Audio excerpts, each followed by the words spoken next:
Contrairement à ce qui se dit sur les réseaux sociaux et dans certains médias internationaux, la vie a repris son cours normal dans la capitale tchadienne. Merci, fidèles téléspectateurs de la télévision panafricaine Afrique Média, de nous retrouver toujours en direct de la capitale tchadienne, N'Djamena. Nous sommes donc à la place de la nation, cette fois-ci pour continuer de vous faire vivre cette mouvance de l'élection présidentielle qui ne s'arrête pas seulement à la proclamation des résultats provisoires, qui va continuer avec la proclamation des résultats définitifs et bien sûr l'investiture du vainqueur à cette élection, le candidat de la coalition pour un Tchad uni, Mahamat Idriss Déby Itno. Comme vous pouvez le voir sur nos images, la place de la nation est calme, tout se passe normalement à N'Djamena et également dans les autres villes du Tchad. Il faut rappeler que cette place de la nation est souvent bondée de monde uniquement quand il y a des événements importants, mais pour la circonstance, étant donné que nous sommes un lundi soir, le nombre de personnes qui passent ici, c'est le nombre habituel, les véhicules qui passent,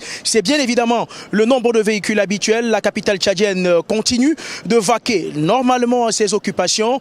C'est presque de mauvais augure, c'est presque de mauvaises langues qui n'ont cessé de dépeindre négativement le processus électoral du côté du Tchad, semble être dans le désarroi. Il faut donc retenir les interventions de certaines personnalités de la République. Tout d'abord, le président de l'Agence nationale de gestion des élections qui, à la suite de la proclamation des résultats provisoires, avait invité les Tchadiens au calme et à l'apaisement. Toutes les autorités ici à N'Djamena que nous avons interrogées invitent les Tchadiens également à faire très attention à ce qui se dit sur les réseaux sociaux, à faire confiance uniquement aux canaux officiels. Il faut revenir un peu sur la proclamation des résultats. Il faut dire que des événements, des accidents malheureux sont intervenus à la suite de ces proclamations-là, mais ordre a été donné par le chef de l'État de prendre en charge totalement ces blessés qui sont dans les hôpitaux, dans la capitale tchadienne et également dans l'ensemble du pays. Ils ont une prise en charge complète décrétée par le chef de l'État. Des âmes de bonne volonté se manifestent également pour accompagner